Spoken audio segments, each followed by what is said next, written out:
सभी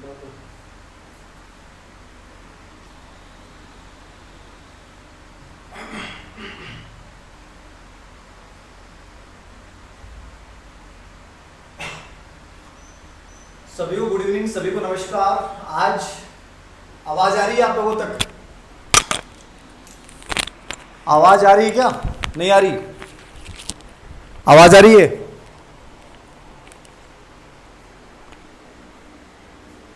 एक बार ये बता दें कि आवाज आ रही है कि नहीं आ रही है। थोड़ा सा आज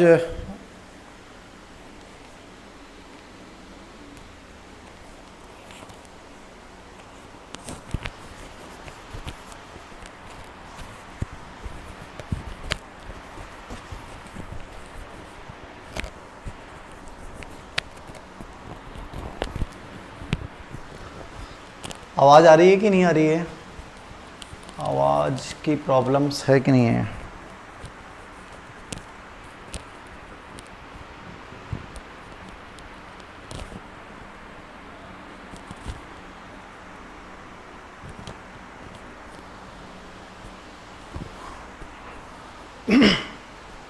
अब बताइएगा एक बार, आवाज आ रही है आप लोगों तक? आ रही है आवाज? एकदम साफ साफ आ रही है? चलो ठीक है। तो लर्निंग विथ मोटिवेशन वाली क्लास की सीरीज में आज हमारा जो मेगा टेस्ट आज हुआ था, एक बहुत बढ़िया टेस्ट हुआ था। और ये टेस्ट जो इससे पहले हुआ और आज ये टेस्ट हुआ, ये दोनों टेस्टों का उद्देश्य आपको किसी भी रूप में डराना नहीं है, याद रखना। ये आपको एक प्रकार से एग्जाम वाली फीलिंग्स महसूस करने के लिए, मैंने आपको पहले दिन ही कहा था कि जब इस पेपर को दो तो आपने माइंड में ही रखना है कि मैं रीट का पेपर दे रहा हूं, और रीट का जब पेपर में दे रहा हूं तो उस समय मैं कैसे स्ट्रेस को मेंटेन करूंगा, कैसे मैं प्रश्न को समझूंगा और कैसे मैं अपने आप को बेटर आंसर दूंगा, यह आपको अपने माइंड में, जहन में रखना है। याद रखना, अपने आप में बहुत अद्भुत था कि राजस्थान में पहली बार किसी एक ऐप के ऊपर सिर्फ 1 घंटे के भीतर, और 1 घंटा नहीं, शुरुआती 30 मिनट के अंतर्गत लगभग 19,000 प्लस बच्चों ने दिया, और पूरे 1 घंटे के दौरान 23,800 के समथिंग, यानी टोटल 24,000 बच्चों ने सिर्फ 1 घंटे में टेस्ट दिया। ये अपने आप में एक बहुत बड़ी बात है कि 1 घंटे के अंतर्गत 24,000 बच्चों ने इस टेस्ट को दिया है। पिछली बार 16,000 बच्चों ने दिया है, इस बार 24,000 बच्चों ने टेस्ट दिया है। और इस टेस्ट के माध्यम से आपको एक आइडिया लगा होगा, मेरे अकॉर्डिंग एक बहुत शानदार और एक मिला जुला लेवल जो आरबीएससी का ब्लूप्रिंट है, उसके अकॉर्डिंग मैंने इस पेपर को सेट किया था, पहले वाला भी और ये भी।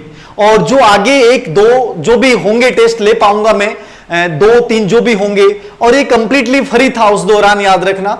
इसके माध्यम से आपको एक आइडिया लगा होगा कि आप जो पढ़ रहे हैं वो कितना बेटर पढ़ रहे हैं, आप क्या पेपर की लैंग्वेज को समझ पा रहे हैं, नहीं समझ पा रहे हैं, आप क्या कोरिलेट कर पा रहे हैं, नहीं कर पा रहे हैं। मतलब एक बहुत अच्छा लेवल का पेपर था मेरे अकॉर्डिंग। मुझे नहीं पता आप लोगों को कैसा लगा, क्या लगा, लेकिन एक सिंपल सी बात मैं आपको बता दूं, जिन बच्चों के इस पेपर में 25 प्लस हैं वो बहुत अच्छी सिचुएशंस में है, क्योंकि 25 प्लस बाद में जो नंबर आते हैं, जैसे मान लीजिए कोई बच्चे के 30 आ गए, तो 30 आने के पीछे जरूरी नहीं कि उसको 30 के 30% आ रहे थे।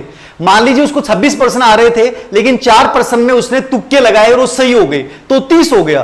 तो उसको इतना ज्यादा प्राउड करने की आवश्यकता नहीं, उसे कमी को सोचना है कि मुझे आ क्यों नहीं रहा था।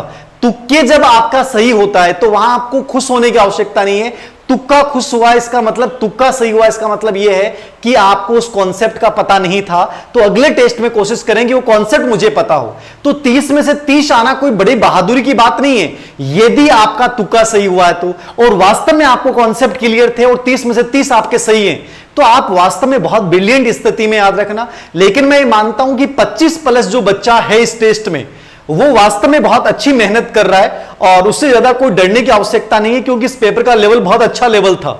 अब बात करता हूं 20 से 25 के बीच में जिन बच्चों के नंबर आए हैं, उन बच्चों को निराश होने की आवश्यकता नहीं है। उनको यह सोचना है कि क्या हमने साइकोलॉजी को 2 से 3 बार रिपीट कर लिया है, क्या साइकोलॉजी के ब्लूप्रिंट के अकॉर्डिंग मनोविज्ञान को हमने पढ़ा है और नहीं पढ़ा है, और नहीं प्रश्न आ रहा है तो क्यों नहीं आ रहा है, मुझे उन कमियों को जानना है और मुझे उनको दूर करना है। ठीक है, 20 से यदि आप कम हैं तो निश्चित रूप से आपको मनोविज्ञान पे स्पेशली एक फोकस करने की आवश्यकता है। मनोविज्ञान में यह समझने की आवश्यकता है कि पेपर आ कहां से रहा है, प्रश्न कहां से पुटअप किए जा सकते हैं, यह आपको समझने की आवश्यकता है। लेकिन अभी भी बहुत समय बाकी है, आप अपने आप को हतोत्साहित महसूस ना करें। आप ये कोशिश करें कि अगले टेस्ट में और बेटर करूं और अच्छे से मैं रिवीजन करूं। याद रखना, बहुत बेटर कर जाओगे। 30 के 30% थोड़ी सी स्पीड के साथ मैं आप लोगों को बताऊंगा। और एक चीज याद रखना, अभी मैं प्रश्न बताऊंगा और आप में से किसी बच्चे के मान लीजिए 28 सही होते हैं तो वो सही रिजल्ट नहीं है।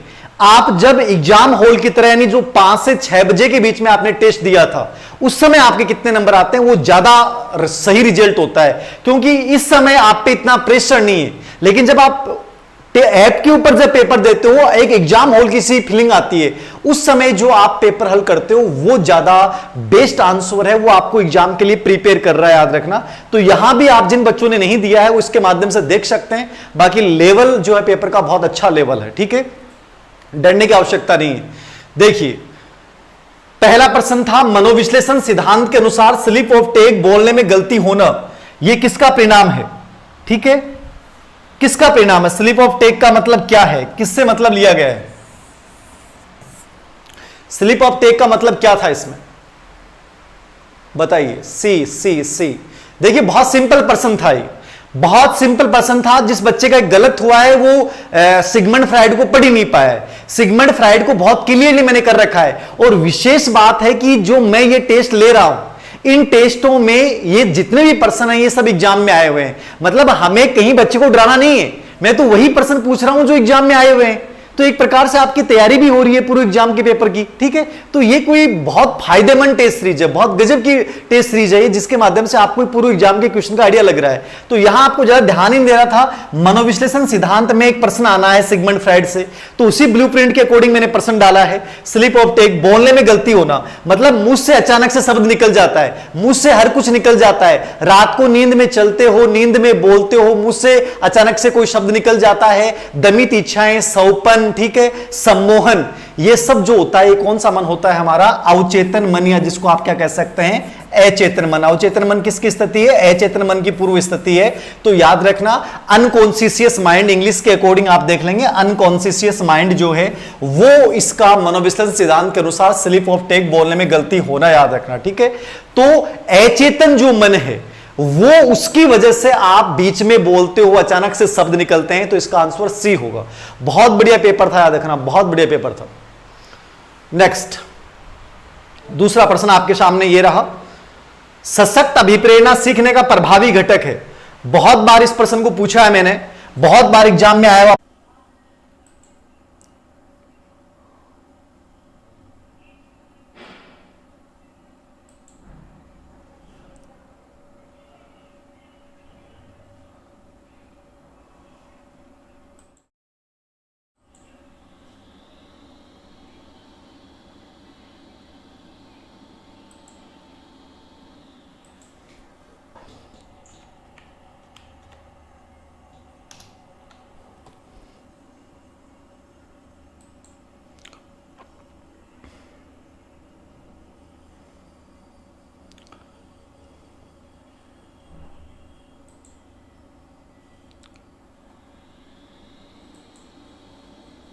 हेलो हेलो हेलो,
आवाज आ रही है आप लोगों तक?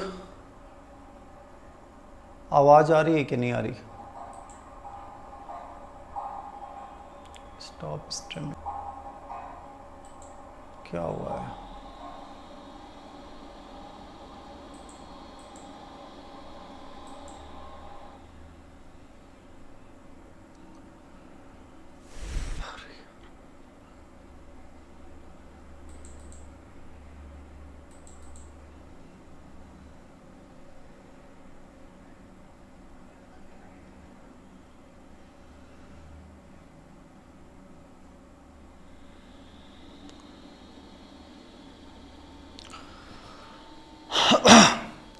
आवाज आ रही है आप लोगों को? मैं दिख रहा हूं कि नहीं दिख रहा हूं यार? अचानक से लाइट इसमें चली गई और ये बंद हो गया पूरा सेटअप।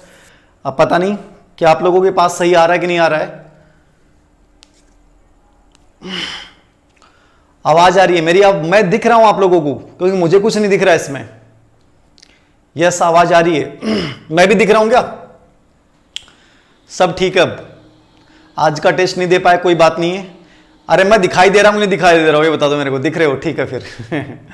ये अचानक से लाइट चली गई और लाइट वैसे तो इसमें जुड़ा हुआ है, लेकिन पता नहीं कैसे डिस्कनेक्ट हुआ तो ये पूरा सेटअप बंद हो गया।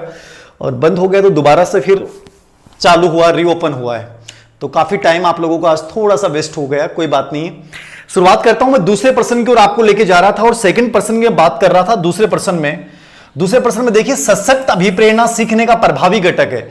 बहुत इंपॉर्टेंट पर्सन है और मैं बार बार आप लोगों को बता रहा था एग्जाम पैटर्न के अकॉर्डिंग यहां से बहुत प्रश्न आ रहे हैं कि मोटिवेशन और अभिप्रेरणा का संबंध आपके सिलेबस में डाल रखा है। मतलब चांसेज हैं कि आपके एग्जाम में प्रश्न आए सशक्त अभिप्रेरणा और मोटिवेशन। तो यहां पे प्रश्न, ये बार बार ये प्रश्न पूछा गया, बहुत इजी प्रश्न था और मुझे नहीं लगता कि आप में से किसी बच्चे ने भी प्रश्न गलत किया होगा जो 24,000 बच्चों ने दिया है। तो इसका आंसर क्या होगा? बालक स्वस्थ रहता है, भक्ति करता है, प्रसन्न रहता है, शीघ्र सीखता है। मोटिवेशन जो है वो आपकी गति की स्पीड को बढ़ा देगी, तो डी आंसर हो जाएगा। तो दूसरे प्रश्न का आंसर क्या है? 4 नंबर। 3 नंबर,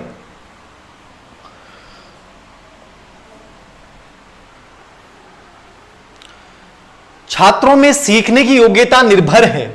किस पे निर्भर है? अब देखिए ये प्रश्न क्यों डाला? आप कहोगे गुरुजी ये प्रश्न क्यों डाला आपने?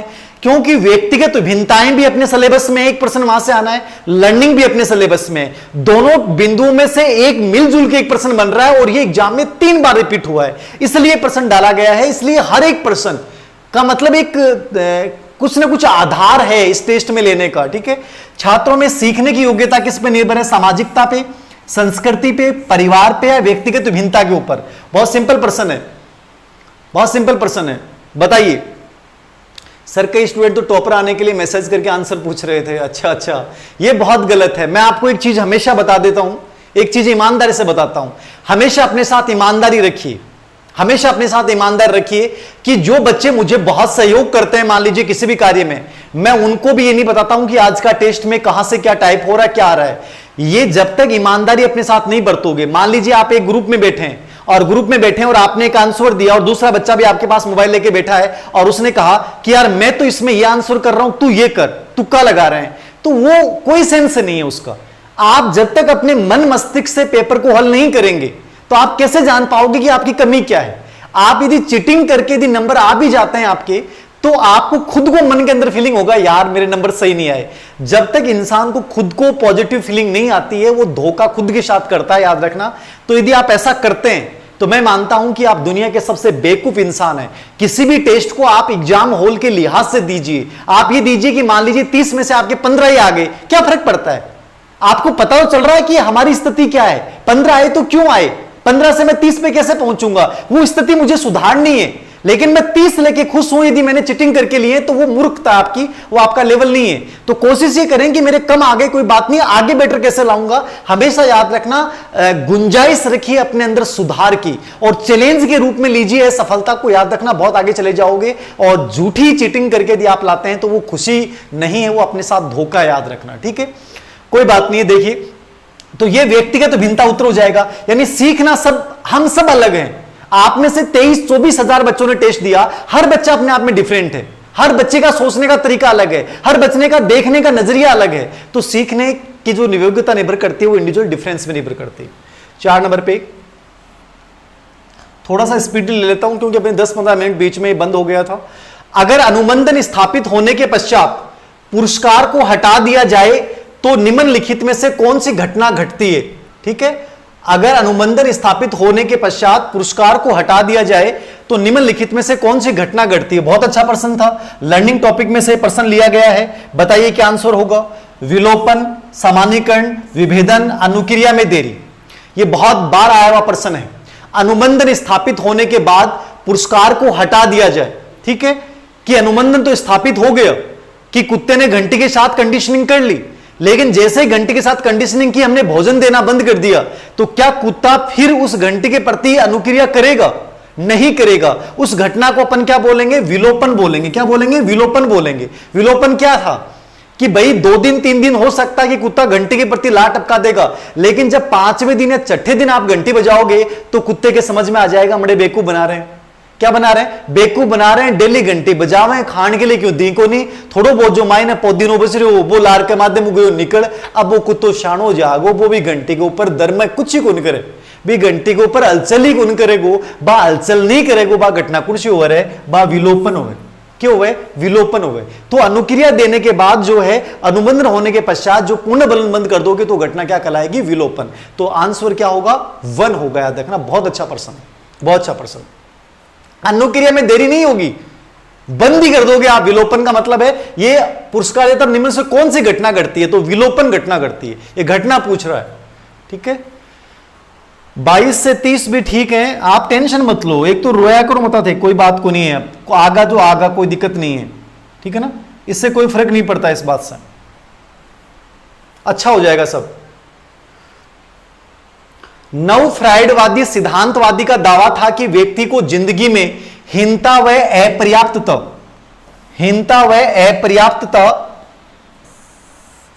की भाव की पूर्ति करने के लिए प्रयासों की खोज द्वारा प्रभावित होता है। मतलब ऐसा नव फ्राइडवादी सिद्धांतवादी कौन सा है? अब नव फ्राइडवाद पे लगातार प्रश्न पूछ रहा है, इसलिए मैंने इस प्रश्न को डाला है। और बहुत अच्छा प्रश्न है कि व्यक्ति की जिंदगी हीनता और अपर्याप्तता की भाव की पूर्ति करने के लिए वो व्यक्ति प्रयास करता है, जिसको उसने नाम दिया था श्रेष्ठता का प्रयास, जिसको उसने नाम दिया था पुरुषोचित विरोध। ऐसा कौन सा था? ऐसा कौन सा था बताइए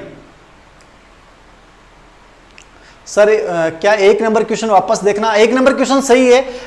अवचेतन मन जो है वो अचेतन मन को भी कहा जाता है। जैसे अपन नॉर्मली बुक्स में अचेतन को भी अवचेतन कहा गया है, लेकिन स्पेशली जो स्लिप ऑफ टैग है, बोलने में जो गलती होता है वो अचेतन का मन का होता है। क्योंकि वहां ऑप्शन में अर्धचेतन मन अलग दे रखा है, तो आपको अवचेतन या अचेतन मन ही करना था। और इंग्लिश जो वर्जन था उसमें क्या लिख रखा था? अनकॉन्शियस। तो आपको इंग्लिश वर्जन भी देख लेना था। अनकॉन्शियस माइंड आपका आंसर होगा, तो उसमें कोई फर्स्ट नंबर का जो प्रश्न है उसमें अचेतन ही होगा, ठीक है। यहां आंसर क्या होगा? नव फ्राइडवाद में कार्ल यूंग तो बात ही नहीं करता हीनता की बात की, कार्ल रोजर्स हीनता की बात की नहीं करता है, सामाजिकता की बात करता है। एडलर इस बात की बात करता है। एडलर कहता है कि बाल्य वैसे बच्चे में जन्मजात हीनता की भावना होती है और 3 कारणों से होती है। आंगिक हीनता, अत्यधिक लाड प्यार या उपेक्षापूर्ण व्यवहार, इनसे बच्चे में हीनता की भावना होती है। और उस हीनता की भावना को दूर करने के लिए वो क्या करता है? श्रेष्ठता का प्रयास करता है। तो ये किसका कथन था? ये एडलर का कथन था। किसका कथन था? एडलर। तो आंसर क्या हो जाएगा? एडलर। तो 5 में आंसर सी। सर 20 नंबर आए, सुधार संभव है? निश्चित रूप से संभव। 20 तो बहुत बढ़िया है, 20 तो बहुत बढ़िया है। पिछली बार रिट में जिनके 17-18 नंबर आ गए वही टीचर बन गए। तो आप तो यदि 25 प्लस ले जाओगे तो रैंक में आओगे, टॉप रैंक में साइकोलॉजी में 25 प्लस वाले, याद रखना, ठीक है। आप 20 प्लस भी लेके आते हो तो सिलेक्शन की दौड़ में तो शामिल हो, याद रखना, टेंशन ही नहीं है। और मैं जो टेस्ट ले रहा हूं उसमें यदि आप कितने नंबर आ रहे हैं तो बहुत बढ़िया स्थिति है। मैं जो टेस्ट ले रहा हूं उसमें यदि इतने अच्छे नंबर आ रहे हैं मेगा टेस्ट में तो बहुत अच्छी स्थिति है। 20 वाले भी इतने कमजोर मत माने अपने आप को। 6 नंबर का, निम्नलिखित में से कौन सा विकल्प हार्वर्ड गार्डनर की अनेक बुद्धि सिद्धांत में शामिल नहीं है? अब बहुत इजी प्रश्न था। देखिए ब्लूप्रिंट जो बनता है आरबीसी बोर्ड का, उसका क्राइटेरिया क्या होता है? आरबीसी बोर्ड का जो क्राइटेरिया वो क्या होता है? उसमें ये होता है कि 30% तो बहुत नॉर्मल पर्सन होंगे, ठीक है, 30% मीडियम लेवल के होंगे, 30% जो होते हैं मतलब या 20% मान लीजिए बहुत उच्च स्तर के प्रश्न होंगे और 10 स्तर के प्रश्न सामान्य होते हैं। ये एक ब्लूप्रिंट होता है आरबीसी बोर्ड का जो एज ए एग्जामिनर एक जो पेपर सेटर हमें जो एक प्रकार से 11वीं 10वीं और 12वीं के जो पेपर सेट करने के लिए इंस्ट्रक्शन होते हैं, उनमें ये इंस्ट्रक्शन होते हैं, तो मैंने उसी को पेपर को पैटर्न को फॉलो करने की कोशिश की है। जरूरी नहीं ऐसा है, लेकिन अब तक जो पेपर हुए हैं वो इसी पैटर्न से आए, इसलिए फॉलो करने की कोशिश की, याद रखना, ठीक है। तो टेंशन नहीं लें आप। निम्नलिखित में से कौन सा हार्वर्ड गार्डनर, अब हार्वर्ड गार्डनर पे मैंने प्रश्न क्यों लिया, क्योंकि हार्वर्ड गार्डनर अलग से सिलेबस में लिखा हुआ है, तो हार्वर्ड गार्डनर तो वैसे भी बहुत इंपॉर्टेंट व्यक्ति है। तो हार्वर्ड गार्डनर की कौन सा प्रकार नहीं है, संगीतात्मक बुद्धि, म्यूजिकल बुद्धि की बात की है इसने, सांस्कृतिक बुद्धि की बात की है क्या, नहीं की इसने, भाषाई या शाब्दिक बुद्धि की इसने बात की है, प्राकृतिक बुद्धि जो इसने 8वां प्रकार बताया था। अब देखो हर किताब में गलती होती है, आरबीएसई बोर्ड की साइकोलॉजी किताब चला आपने, बिक माइने सिर्फ 7 ही बुद्धि का प्रकार बता रखे 12वीं क्लास में, अब आप उसके अकॉर्डिंग पढ़ के चले जाओ, पिछली रिट में 8वां प्रकार पूछ लिया। तो हर किताब की कमियां होती हैं। आरबीएसई बोर्ड की किताबें मैं ऑनलाइन अवनी एजुकेशन ऐप पे करवा रहा हूं, लेकिन वहां ये भी बता रहा हूं कि आपको क्या पढ़ना क्या छोड़ना, उस किताब में गलती क्या है, ये आपको भी समझना पड़ेगा कि गलती क्या है। आरबीएसई बोर्ड का मतलब ये नहीं कि वो आरबीएसई बोर्ड ही सत्य है, गलत है, उसमें बहुत गलतियां हैं। वहां 7 ही प्रकार है, जबकि हमें पता है कि वर्तमान में 9 प्रकार और 8वां प्रकार प्राकृतिक बुद्धि है। तो ये चीजें मायने में रखनी है, याद रखना। सांस्कृतिक बुद्धि जो है वो इसने हार्वर्ड गार्डनर ने कहीं भी बताई नहीं है, तो बी आंसर जो है वो गलत हो गया। तो 6 नंबर बी। आगे देखिए 7 नंबर का प्रश्न, बुद्धि लब्धि प्राप्तांक किस मापनी का उदाहरण है। बहुत अच्छे लेवल का प्रश्न था। मैंने इस प्रश्न के माध्यम से 2 टॉपिक को मतलब एक टच करने की कोशिश की, 2 टॉपिक को टच करने की कोशिश की इस प्रश्न के माध्यम से। बुद्धि से 2 प्रश्न आने थे और बुद्धि से हमने हार्वर्ड गार्डनर पे पूछ लिया और दूसरा प्रश्न यहां से हम पूछ रहे हैं। तो बुद्धि लब्धि प्राप्तांक प्लस मैंने यहां पे मापन का भी संदर्भ ले लिया, मतलब मापन मेजरमेंट वाला जो 5 यूनिट है उसको भी यहां जोड़ दिया है। तो 2 टॉपिक को ही कवर कर रहा है ये प्रश्न, याद रखिएगा। तो ये किस मापनी का उदाहरण है। आनुपातिक मापनी तो हो नहीं सकती। क्यों नहीं हो सकती। आनुपातिक मापनी जो होती है एक प्रकार से प्रतिशत, ठीक है, एक निर्धारित मिलीमीटर किलोमीटर वो चीज है, वो अनुपातिक मापनी है। नापनी मापनी होती है शाब्दिक रूप से जिसको व्यक्त किया जाता है विशेषताओं के आधार पर। कोटिकर्मिक मापनी होती है निम्न से उच्चतर या उच्चतर से निम्नतर की ओर। अंतराल मापनी, बुद्धि लब्धि आईक्यू कोसेंट को जो व्यक्त करते हैं वो हमेशा अपन अंतराल मापने में व्यक्त करते हैं कि प्रतिभाशाली की बुद्धि लब्धि 120 से 140 के मध्य होती है, सृजनात्मक की 110 से अधिक होती है, एवरेज बुद्धि की 90 से 110 के मध्य होती है, इसकी पिछड़े वाले की 80 से 90 के मध्य होती है। तो ये क्या होता है, बुद्धि लब्धि जो कोसेंट होता है वो हमेशा किस मापने का उदाहरण होता है, अंतराल मापनी का। ये सब प्रश्न आए हुए हैं, ये सब प्रश्न आए हुए हैं। एक प्रकार से आपको ये प्रश्न पढ़ने का डबल फायदा हो रहा है। आप अपने आप को एग्जाम के लेवल के अकॉर्डिंग तैयार कर रहे हैं, प्लस आपका एक पूर्व एग्जाम का प्रश्न भी आपका तैयार हो रहा है। मान लीजिए रिपीट हो जाए तो कम से कम ये आपके माइंड में तो रहेगा। तो ये कोई बनाए हुए प्रश्न नहीं है, तो आपको एक एग्जाम पैटर्न से परिचित करवाने की मेरी कोशिश है। तो अंतराल मापनी होगा। ये प्रश्न हो सकता है कुछ बच्चों का सही और कुछ का गलत हो, क्योंकि बहुत अच्छा पेपर था। सर मेरा डर खत्म हो सकता है क्या। निश्चित रूप से डर खत्म हो सकता है। डर खत्म होने के लिए आपको पहल करनी पड़ेगी। डर शब्द को आपको अपने जहन से निकालना पड़ेगा। डर क्यों है जब आप जिंदा हैं तो कोशिश खुद को करनी पड़ेगी, याद रखना। और मुझे देख लिया करो यार, काय का डर है, मस्त रहा करो। डर वर फोबिया दिमाग से निकालो। आधे तो बच्चों के प्रश्न गलत इसलिए हो जाते हैं, घबरा जाते हैं। अध्यापक का कौन सा कार्य विद्यार्थियों की सृजनात्मकता में रुकावट है। एकदम ब्लूप्रिंट, मतलब एकदम बोर्ड के अकॉर्डिंग प्रश्न बनाए गए। बहुत मतलब मैं प्रशंसा मेरी खुद की कर रहा हूं, मेरी खुद की प्रशंसा नहीं है, एक प्रकार से मैंने इसको सेट किया है, याद रखना। आपको एक पैटर्न से परिचित करवाने के लिए। ऐसे प्रश्न एग्जाम में आते हैं, याद रखना, ऐसे प्रश्न एग्जाम में आते हैं। देखिए, अध्यापक का कौन सा कार्य विद्यार्थियों की सृजनात्मकता में रुकावट है। क्रिएटिविटी पे लगभग प्रश्न आता है। विद्यार्थियों को नवाचारों के लिए प्रेरित करना, यह रुकावट नहीं है तो बहुत बढ़िया बात है। विद्यार्थियों को शीघ्रता से निर्णय जोड़ डालना, अरे अभी सोच अभी सोच अभी सोच, ठीक है, 2 मारी कान के ऊपर, फटाफट जवाब दे दे, नहीं कान के ऊपर मारूंगा मैं खींच की। 2 मिनट सोच रहे हो, वो सोच रहे हो, तुरंत दे जवाब 1 मिनट में। अया को मास्टर जो है ना वो टाबर ने कुंठित बना दे।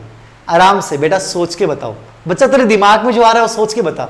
बच्चा सोच रहा है, सोचेगा तो उसमें डाइवर्जेंट थिंकिंग आएगा, और डाइवर्जेंट थिंकिंग आएगा तो सृजनात्मकता विकास होगा। यदि आप उसको फटाफट फोर्स कर रहे हो, इसका मतलब वो सिर्फ अभिसारी चिंतन का डेवलप हो सकता है, वो सीधा एक उत्तर दे सकता है। आप सोचने का उसको मौका दोगे, स्वतंत्रता का वातावरण दोगे, तो बच्चे में क्रिएटिविटी का डेवलपमेंट होगा, याद रखना। तो ये गलत है, याद रखना। विद्यार्थियों किसी वस्तु के हर संभव उपयोग पे विचार करना कि किसी वस्तु के कितने उपयोग हो सकते हैं, ये भी क्रिएटिविटी है। विद्यार्थियों को भिन्न भिन्न रूप से विचार करना, अलग अलग रूप से विचार करना, ये भी क्रिएटिविटी है। तो एक अप्लाइड टाइप का प्रश्न था ये। कैसा प्रश्न था? एक अप्लाइड टाइप का प्रश्न था। ऐसे प्रश्नों में आपको बहुत पॉजिटिव आंसर देना है, तो यहां बी आंसर जो है वो गलत होगा। हम बच्चे को सीखने के लिए समय देंगे, सोचने के लिए समय देंगे। ठीक है, बहुत बढ़िया। सर आप महान हो? नरे कोई महान नहीं हूं, बहुत साधारण हूं, आपके बीच में से निकला हूं, आप जैसा ही हूं, और आप भी मेरे से बढ़िया बनोगे, याद रखना, ऐसा कुछ नहीं है। आगे देखिए 9 नंबर का प्रश्न।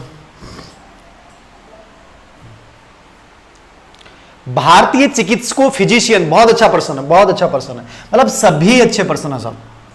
भारतीय चिकित्सकों फिजिशियन के अनुसार व्यक्तित्व के 3 अवयव पित्त, वात और कफ, ये किसमें बताया गया था? चरक संहिता में। किसमें बताया गया था? ये चरक संहिता में बताया गया था। पीटीआई एग्जाम में भी आया हुआ प्रश्न है। ये चरक संहिता में जो है इसका वर्गीकरण किया गया था। किसमें किया गया था? चरक संहिता में इस बिंदु का वर्गीकरण किया गया था। व्यक्तित्व का वर्गीकरण क्या कहलाता है? मनोविश्लेषण सिद्धांत नहीं कहलाएगा। सिगमंड फ्राइड तो end ego super ego, Sigmund Freud व्यक्तित्व कितने प्रकार बताता है? इड ईगो सुपर ईगो बताता है, तो ये तो बात ही नहीं है। घटना क्रिया शास्त्र सिद्धांत ये भी नहीं है, घटना क्रिया शास्त्र सिद्धांत भी, इसका भी कोई संबंध नहीं, याद रखना, आलपोर्ट से जुड़ा हुआ। प्रकार सिद्धांत, प्रकार सिद्धांत में याद रखना कौन आएंगे? युंग का वर्गीकरण, हिपोक्रेटस का वर्गीकरण, सतरज तम का वर्गीकरण, वात पित्त कफ का वर्गीकरण, क्रेस्मर का वर्गीकरण, सेल्डन का वर्गीकरण और स्प्रेंगर का वर्गीकरण। यह सब प्रकार उपागम में अवनी मनोविज्ञान के पहले पृष्ठ पे मैंने डाल रखा है कि टाइप अप्रोच में क्या क्या आएगा। तो यह प्रकार सिद्धांत इसमें आएगा। सील गुण उपागम में आलपोर्ट और केटल का वर्गीकरण आ जाएगा, याद रखना।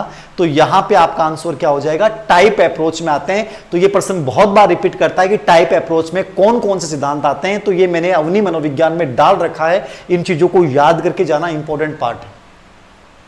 10 नंबर का प्रश्न, 10 नंबर पे,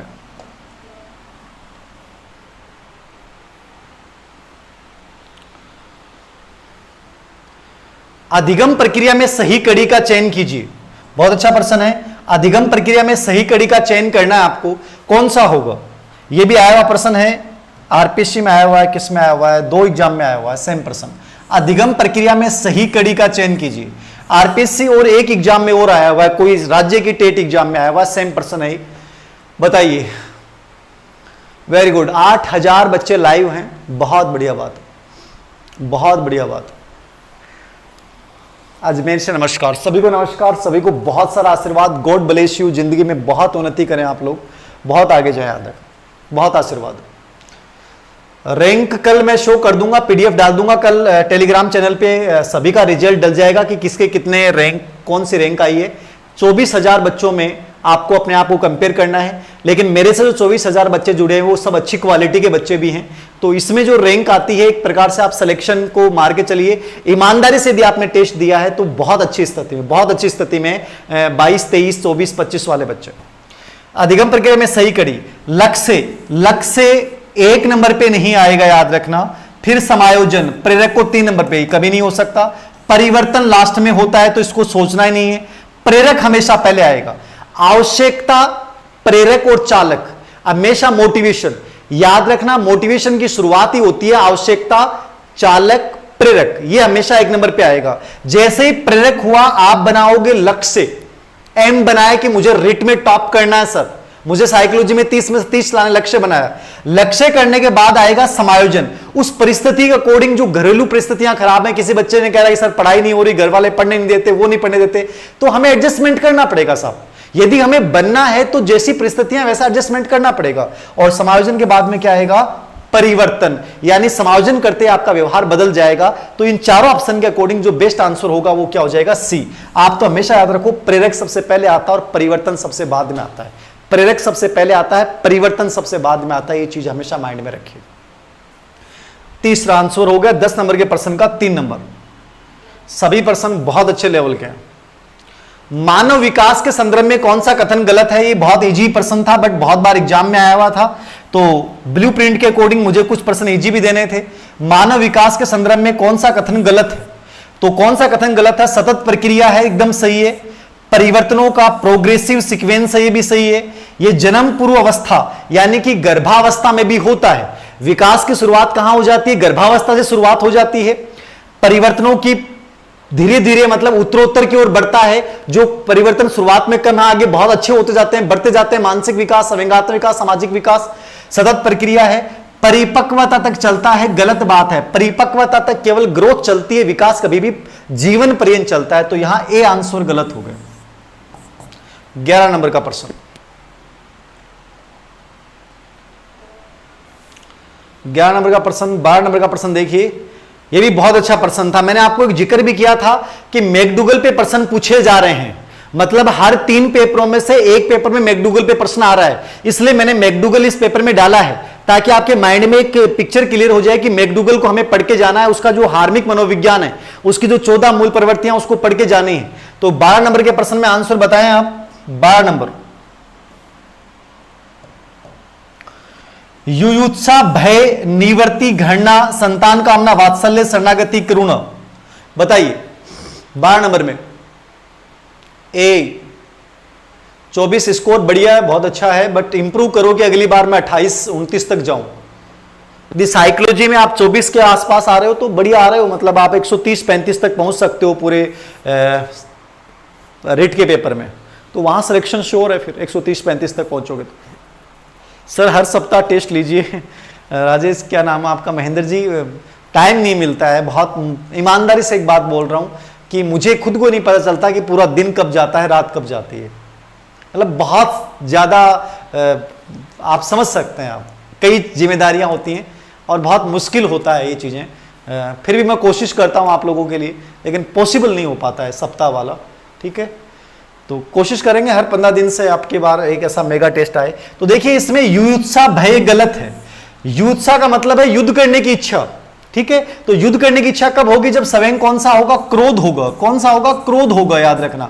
भय जो सवेंग होता है वो किस मूल प्रवृत्ति में होता है? प्लायन में होता है। किस में होता है? प्लायन में। सबसे महत्वपूर्ण मूल प्रवृत्ति भी प्लायन है और सबसे महत्वपूर्ण सवेंग भी विलियम मैकडूगल ने किसको माना था? भय को। लेकिन यहां गलत ऑप्शन है, क्योंकि युयुत्सा का मतलब क्रोध होगा सवेंग, भय का प्लायन मूल प्रवृत्ति होती है। तो ए आंसर गलत है।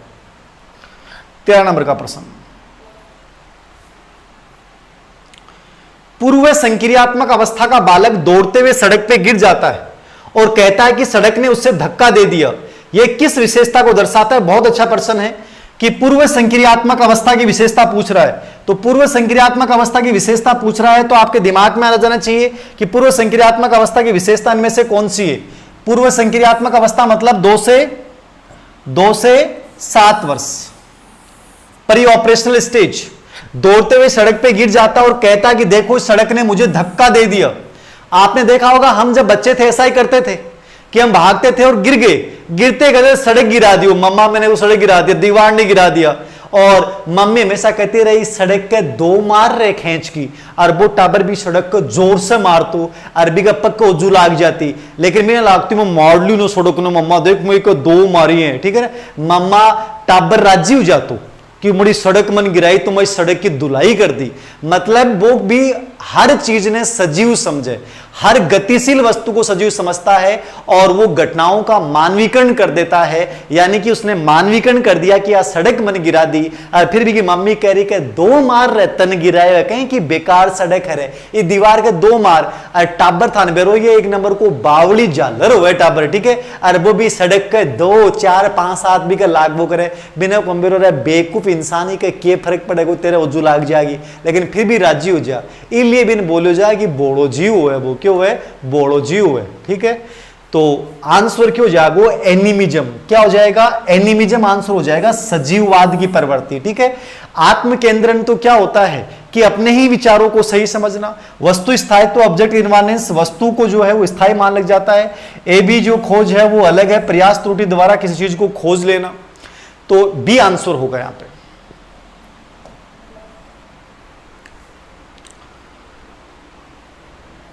प्रथम सूची के पदों, ये बहुत अच्छा प्रश्न था। प्रथम सूची मोटिवेशन टॉपिक से पूछा गया है इस प्रश्न को। प्रथम सूची के पदों को दूसरी सूची से मिलान कीजिए। प्रथम सूची के पदों को द्वितीय पदों की सूची से मिलान कीजिए। क्या आंसर होना चाहिए? याद रखना। ठीक है, क्या आंसर होना चाहिए? अपने मनवांछित रूप से आप मिला लीजिए इस प्रश्न को। आप जैसा कोई नहीं है, ये आपका बड़प्पन है प्रिय स्टूडेंट्स की मेरे जैसा कोई नहीं है, बाकी मैं बहुत साधारण हूं।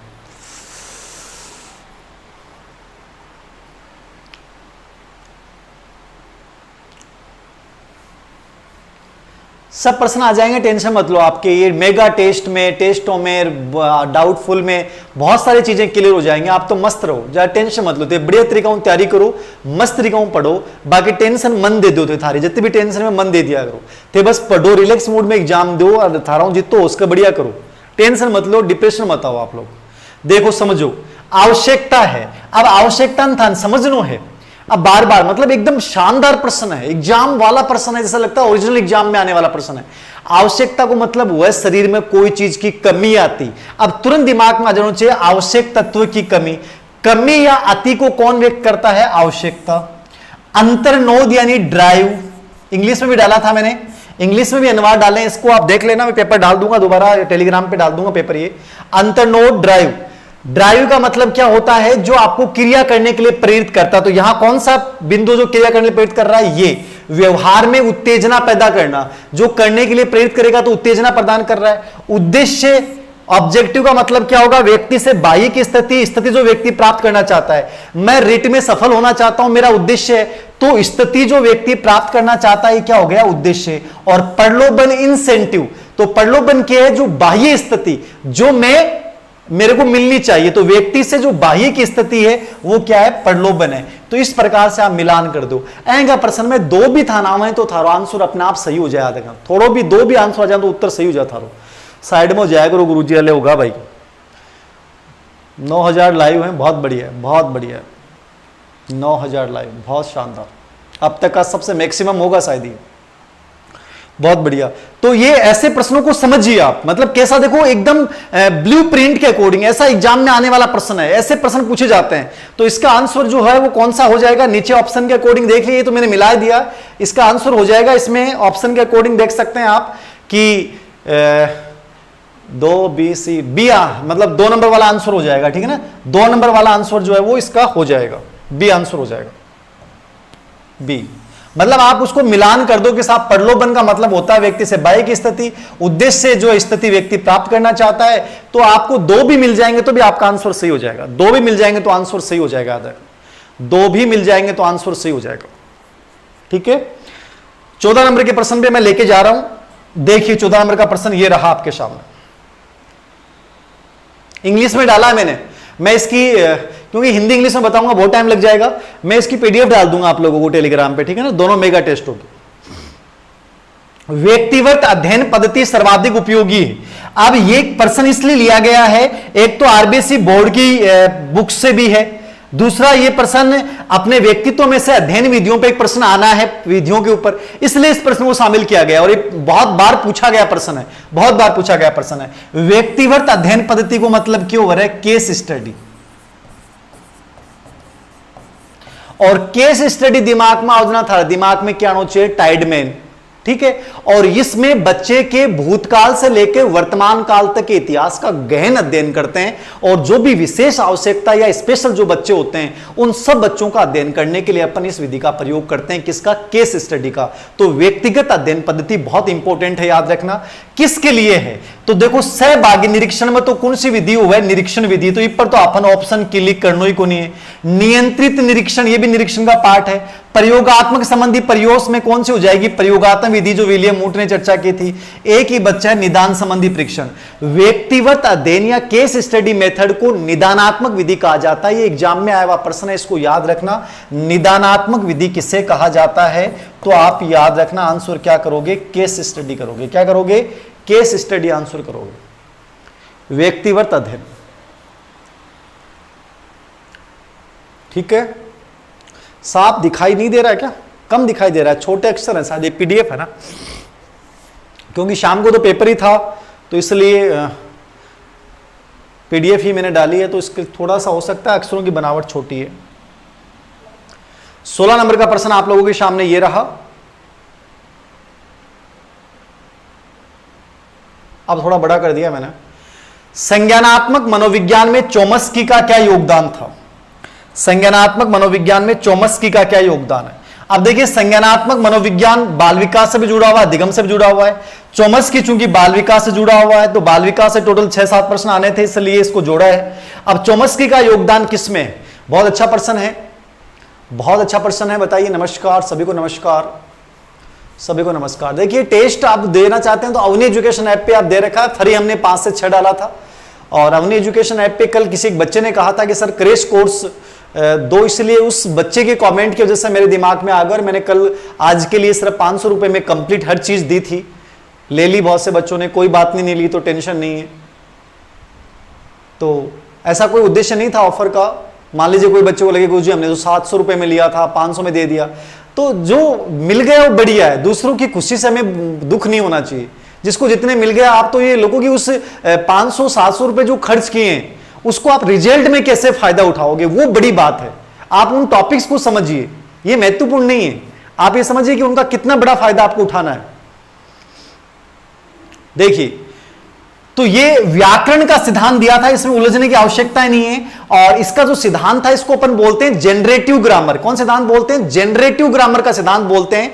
और इसको मनोभाषिक सिद्धांत भी बोला जाता है। क्या बोला जाता है? मनोभाषिक सिद्धांत भी बोला जाता है। और एक नाम और बता रहा हूं मैं आपको, नियतिवादी।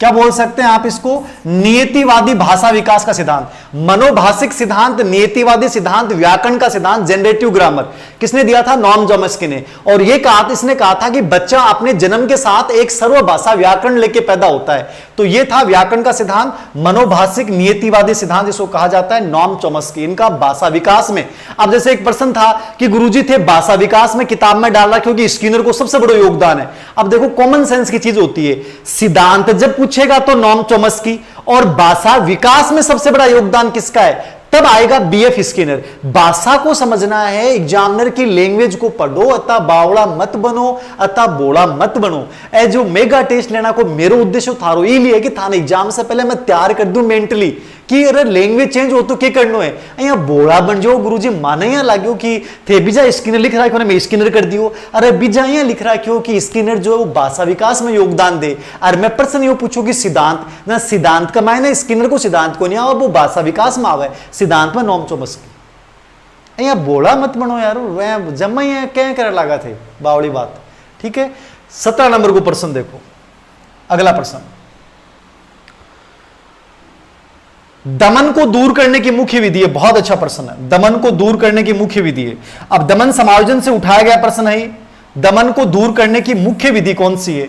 सुपर ईगो का संघर्ष कोई मतलब नहीं है, ईगो का संघर्ष कोई मतलब नहीं है, अचेतन का संघर्ष कोई मतलब नहीं है, चेतन संघर्ष कोई मतलब नहीं है। बताओ आंसर क्यों नोचे?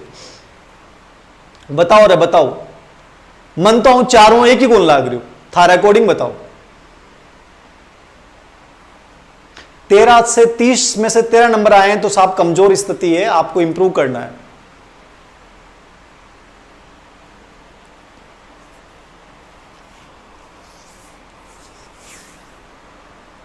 तेरह से 30 वालों को भाई इंप्रूव करना है, वास्तव में इंप्रूव करना है पॉजिटिविटी के साथ। देखिए, मन तो कोशो कौन लाग रहे हो था, कौन सो लाग रहे हो? एक मान डी सी बी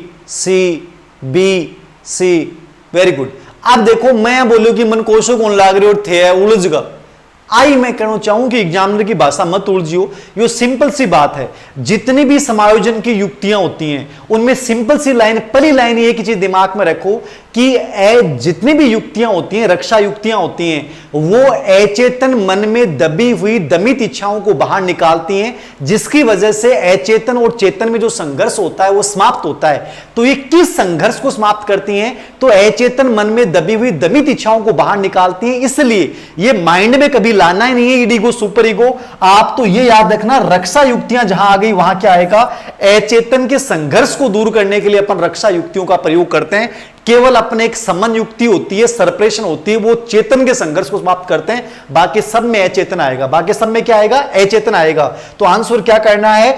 सी करना है, अचेतन का संघर्ष। अब मैंने लैंग्वेज चेंज की, मैंने भाषा चेंज की और भाषा चेंज करते आप बोले कि एग्जामिनर यही तो एग्जाम और क्या है भाई। मैं दमन युक्ति पढ़ के चला गया और रोटली मैंने साफ दमन के अंतर्गत अपन जो दुखदायी विचार या घटना उनको अचेतन मन में भेज देते हैं, पढ़ लिया मैंने, अब भाषा चेंज कर दी और राम रे मन तो एग्जाम्पल पढ़ के गई हो, मैं तो आयो को प्रश्न आनो चाहिए और ईडा ईगो सुपर ईगो क्या आ गया गुरुजी, मेरे तो पल्ले को नहीं पड़े गुरुजी, ऊपर की चल गो भाई, ऊपर की नहीं जानो चाहिए, भाषा तो चेंज होगी।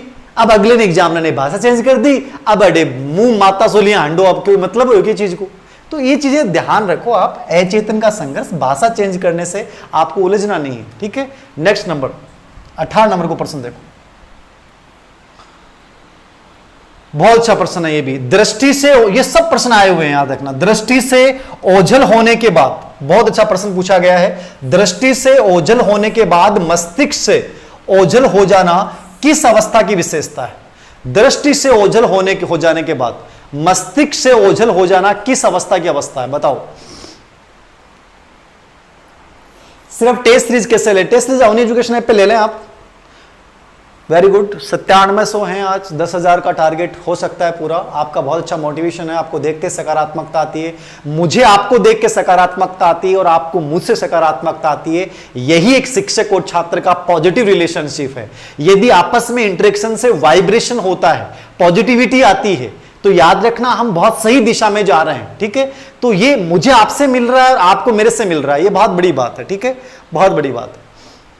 30 में से कितना लाओ सर, देखो मैं कहता हूं कि 25 प्रश्नों का टारगेट रखिए, 25 से ऊपर लाने की कोशिश कीजिए। 25 से ऊपर लाने लग जाएंगे तो आप बहुत अच्छी स्थिति में हैं। तो दृष्टि से ओझल हो जाना, मस्तिष्क से ओझल हो जाना, देखो संवेदीगामक अवस्था अपन पढ़ते हैं, सेंसोरी मोटर स्टेज, और सेंसोरी मोटर स्टेज ज्ञानात्मक क्रियात्मक अवस्था क्या होती है, 0 से 2 वर्ष।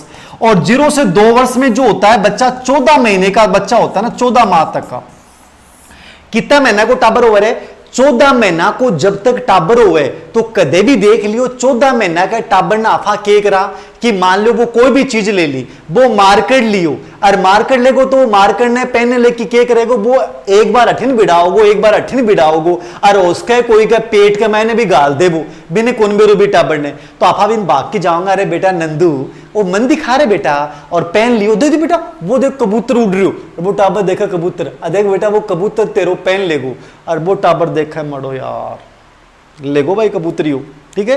तो कबूतर लेगो तो वो ये बात ने मान ले, बिल्ली लेगी तो मान ले, हाबू लेगो तो मान ले, बूत लेगो तो मान ले, 14 महीना तक को टाबर माने को, और 14 महीना के बाद जही वो टाबर 18 महीना को होगो, जना 18 माह होता ही वो थे बिना कह दोगा बेटा देख रहे वो कबूतर लेगो, तो वो कबूतर की तरफ कौन देखा, वो थाले तरफ देखा यार पापा जी रहन दो, ठीक है। क्या को कबूतर, वो कबूतर जो थे ऊपर उड़ने की बात कर रहा है, वो कबूतर तो मेरे सामने ही है, भी आस पास ही घटने कटे, मतलब कबूतर की तरफ ध्यान कौन दे, वो थाले कबूतर की तरफ ध्यान देगा, और बात चीज थाली आस पास देखा, गोबिंद बोला वस्तु स्थायित्व है, तो वस्तु स्थायित्व हुआ 18 महीना, लेकिन बात के पूछ रहे हो दृष्टि से ओझल हो जाने के बाद मस्तिष्क से ओझल हो जाना, तो 14 माह तक की विशेषता तो ये इसमें ही है और वस्तु स्थायित्व भी इसी में है, तो दोनों चीजें एक साथ किसमें विशेषता है, संवेदीगामक। 500 के करनो है संवेदीगामक करनो है, के करनो है संवेदीगामक।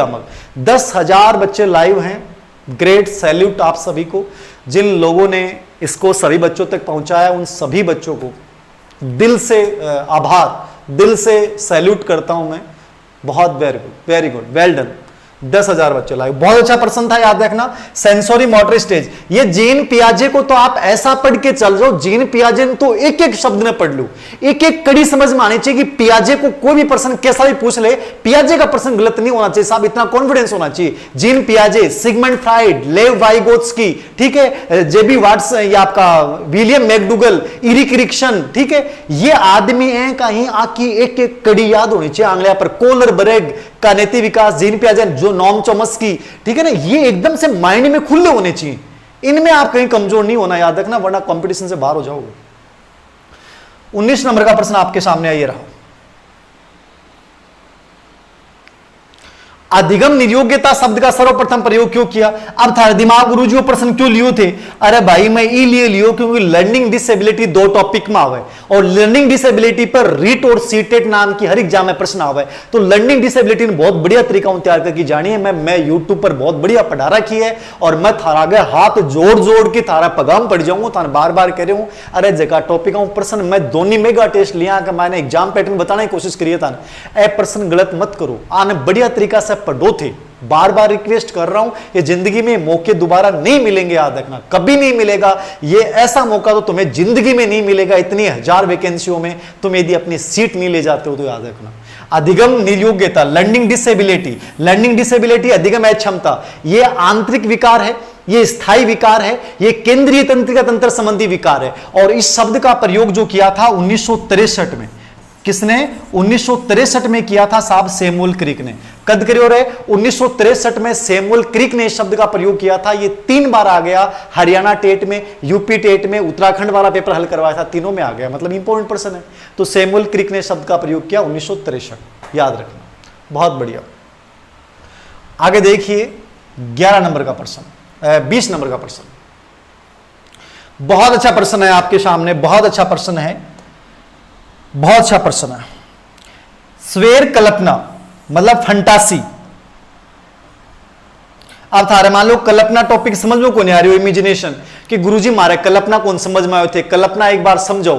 तो कल्पना मैं एक दो तीन दिन में वीडियो के माध्यम से समझा दूंगा कल्पना क्यों है, ठीक है ना, कल्पना का पूरा बता दूंगा, ठीक है। तो ये कल्पना इस बार नए तरीके से जोड़ा गया टॉपिक है, तो कल्पना में प्रश्न आने के चांसेस रहेंगे।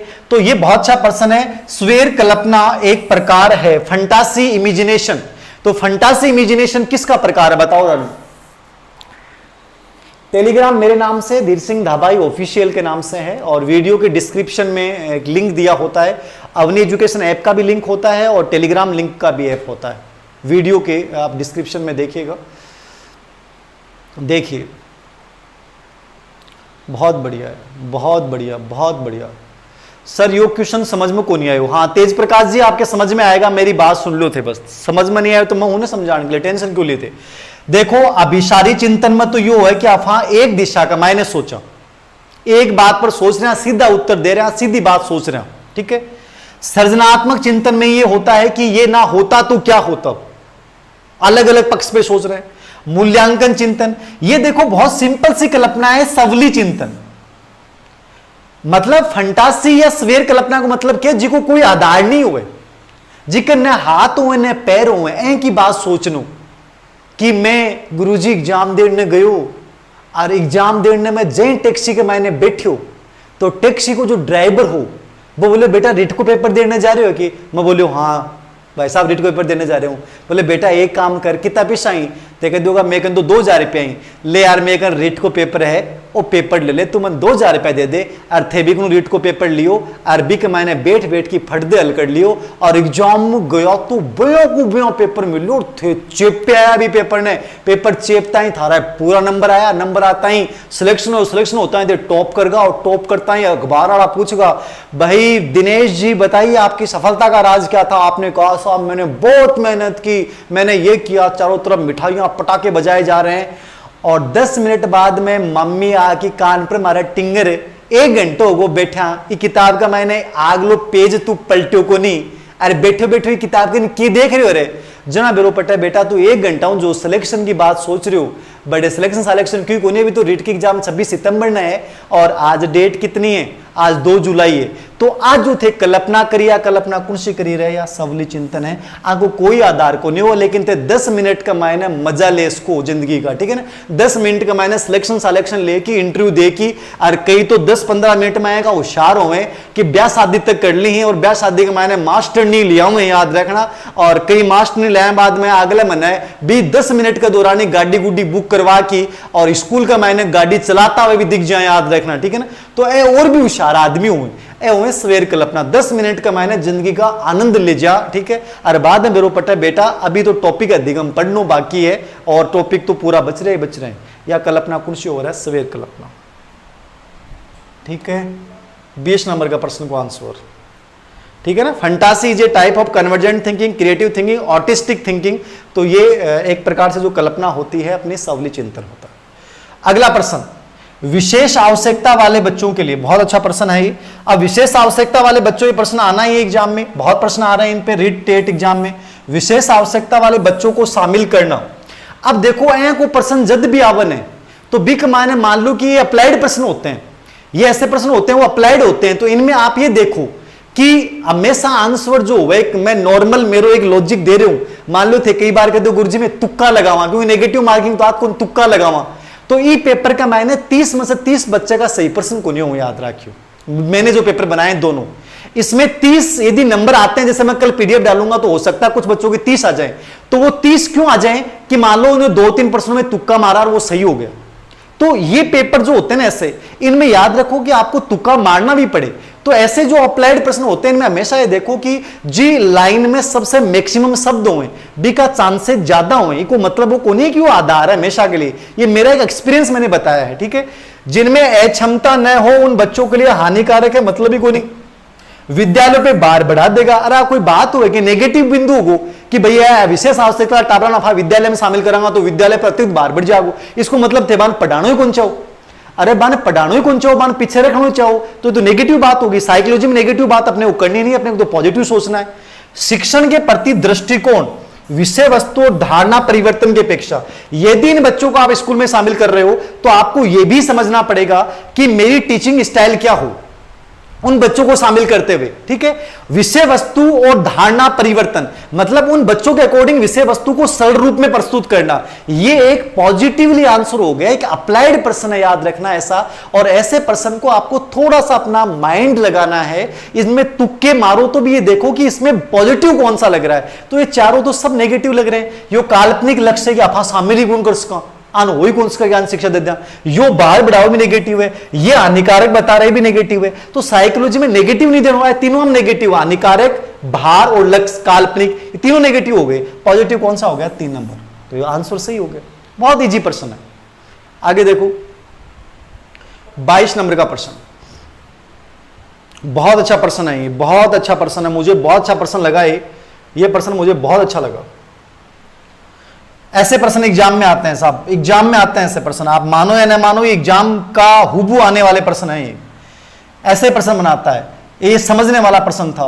एक 6 साल की लड़की है, बा खेल कूद में असाधारण योग्यता को प्रदर्शन करे।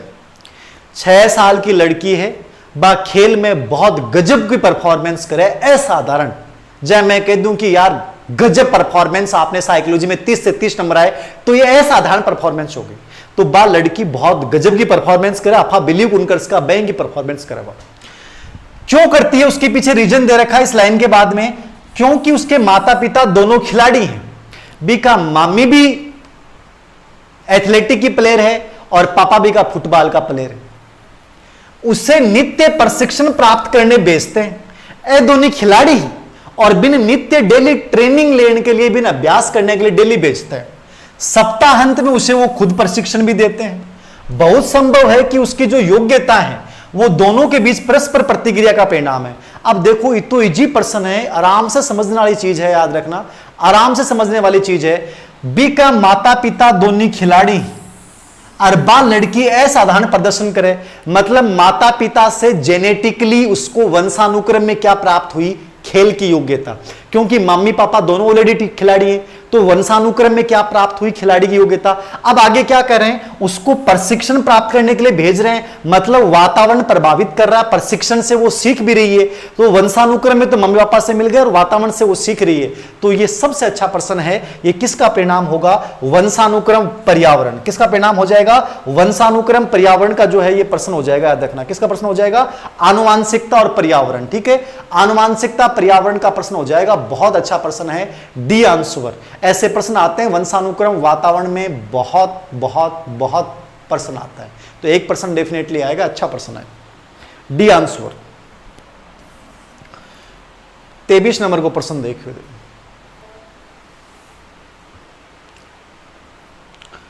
निःशुल्क व अनिवार्य बाल शिक्षा का अधिकार आरटी अधिनियम 2009 के तहत निजी व विशिष्ट शालाओं में निम्नलिखित प्रतिशत बच्चे पहली बार प्रविष्ट होने चाहिए। आरटी 2009 पे एक प्रश्न आना है और मैं उन्हीं प्रश्नों को शामिल कर रहा हूं जो एग्जाम पैटर्न और बोर्ड के ब्लूप्रिंट के अकॉर्डिंग आना चाहिए।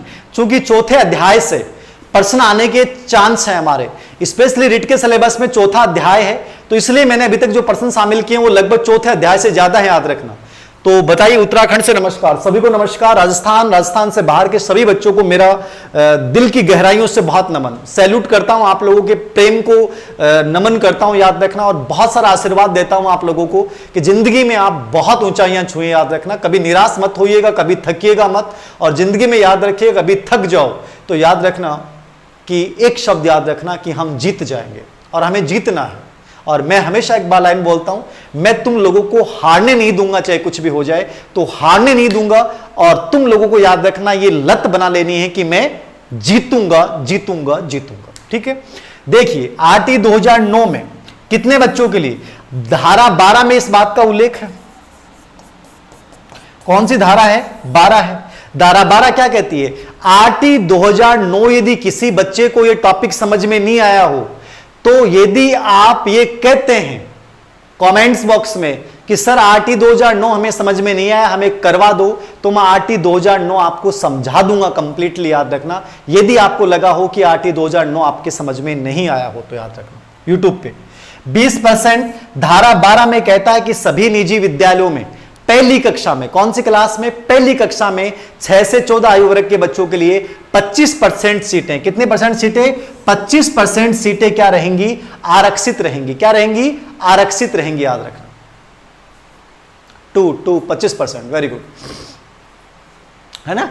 कि मान लो 100 सीट पहली क्लास में, तो 25% सीट गरीब बच्चा के लिए आरक्षित रहेंगी, याद रखना। और इन बच्चों की जो फीस है वो सरकार जो है पुनर्भरण राशि के रूप में उन पब्लिक स्कूलों को देगी। मैं खुद इन स्कूलों की जांच करने के लिए, जब स्कूल लेक्चरर था कॉलेज एजुकेशन में आने से पहले, तो मैंने खुद 6 से 7 स्कूलों की जांच करने के लिए हम गए थे और बाकायदा हमने देखा था। ये हो सकता है कि इसमें इतनी जस्टिस नहीं हो पाता है, लेकिन ये सभी पब्लिक स्कूलों में। और मान लीजिए आप एलकेजी में करवाते हो तो आगे वाली क्लासें कम हो जाएंगी, यूकेजी में करवाते हो तो एक क्लास आगे, 2 क्लास आगे वाली कम हो जाएंगी। और वैसे नॉर्मली पहली क्लास के अकॉर्डिंग होता है, ये 25% सीटें रिजर्व होती हैं। तो आरटी 2009 याद रखना। 24 नंबर का प्रश्न, क्रियात्मक अनुसंधान। मैंने कहा था एक्शन रिसर्च से प्रश्न आएगा। ये किन बच्चों का सही आंसर दें मुझे, बहुत अच्छा प्रश्न है ये। और जिन बच्चों का गलत हुआ है मुझे दुख हुआ है ये प्रश्न गलत हुआ। तो क्रियात्मक अनुसंधान बताओ भाई, एक्शन रिसर्च प्रश्न आएगा डेफिनेटली इस पे। एक्शन रिसर्च बताइए। नेट खत्म हो गया कई बच्चों का आज ज्यादा लंबा हो रहा है अपना, क्योंकि ये 30% हो गए, फिर डिस्कशन भी होता है। चलिए कोई बात नहीं। देखिए डूंगरपुर, सभी से नमस्कार, सभी को नमस्कार। Great great great. देखिए बहुत सिंपल बात है, action research, Kurt Lewin, Stephen M Corey, Buckingham, इन तीनों का संबंध माना जाता है क्रियात्मक अनुसंधान। एजुकेशन में इसका प्रयोग स्टीफन एम कोरे ने किया था, और वैसे मानवीय संबंधों के संदर्भ में कुर्ट लेविन ने इसका प्रयोग किया। एक्शन रिसर्च को नाम ही हुए। मैं एक्शन रिसर्च में मैंने बहुत काम किया है। डाइट में हम लोग थे और डाइट में हम इसका प्लान करते थे। आप 3rd ग्रेड टीचर बनने के बाद आपको बहुत काम करना पड़ेगा एक्शन रिसर्च पे। मैंने इतना काम किया और हम ट्रेनिंग देते थे टीचर्स को, 3rd ग्रेड के टीचर्स को। तो आप रिट में सफल हो जाते हैं तो भी आपको एक्शन रिसर्च, क्रियात्मक अनुसंधान करना पड़ेगा, याद रखना। तो इस पे मेरा बहुत काम किया हुआ एक्शन रिसर्च पे, और मैं बहुत बार ऑफलाइन क्लासेस के बच्चों को इसका बहुत प्रैक्टिकल एग्जांपल ही बताता हूं कि कैसे मैंने अपनी गवर्नमेंट स्कूल में एक्शन रिसर्च किया था। तो बहुत सिंपल होता है, एक्शन रिसर्च के नाम से क्लियर होता है। एक्शन रिसर्च, एक्शन, आपने बोला तुरंत एक्शन। एक्शन को मतलब क्यों है कि कोई समस्या तो आगे और भी समस्या को तुरंत जो समाधान निकाल लो है, बिना आफा बोला एक्शन, कि तुरंत फटाफट एक्शन लो, तुरंत फटाफट क्या लो, एक्शन लो। तो ये दिमाग में लाने रे, थोड़ी बहुत मूवी देखो, बात से ही दिमाग में काम कर जा यार। एक्शन को मतलब क्यों है फटाफट तुरंत, और फटाफट तुरंत को मतलब क्यों हो तात्कालिक अनुप्रयोग। एक्शन नाम में ही निहित है, मतलब एक्शन रिसर्च के नाम में ही निहित है तात्कालिक समस्याओं के समाधान के लिए। अरे बहुत कॉमन सेंस की सब्जेक्ट हुआ है साइकोलॉजी, कोई रटना हो सब्जेक्ट को नहीं होगा। आधा प्रश्न तो थे यहाँ जोड़ जोड़ की कर सको, ठीक है। तो आंसर हमेशा क्या होगा, तात्कालिक अनुप्रयोग। 11,000 बच्चे लाइव हैं, बहुत बधाइयां आप सब बच्चों को, आपकी इस चैनल को इतना प्यार देने के लिए। तात्कालिक अनुप्रयोग, ठीक है। तो क्रियात्मक अनुसंधान कि स्पेशली एक्शन रिसर्च नाम से क्लियर है तो तात्कालिक अनुप्रयोग, सिद्धांत विकास पे बात करता है मौलिक अनुसंधान, सामान्य अनुप्रयोग यानी सामान्यीकरण पे बात करता है मौलिक अनुसंधान। तो ये दो तो हो ही कौन सा का। सामान्य वातावरण की जो समस्या होती है, शैक्षिक वातावरण की समस्याओं का अध्ययन क्रियात्मक होता है, सामान्य वातावरण की समस्याओं का अध्ययन मौलिक में होता है। ये तीनों विशेषताएं जो होती हैं वो मौलिक अनुसंधान की होती हैं। यदि ये प्रश्न आपका गलत है तो एक्शन रिसर्च आपने पढ़ा नहीं है, याद रखना। एक्शन रिसर्च पे एक प्रश्न आएगा, बहुत इजी टॉपिक है, याद रखना, बहुत इजी टॉपिक। 25 नंबर को प्रश्न देखो थे भाई,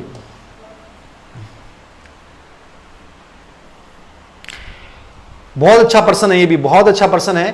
कोई 5 साल की लड़की है और टी सेट को तय करते हुए, कोई 5 साल की लड़की है टी शर्ट को तय करते हुए अपने आप से बात करती है।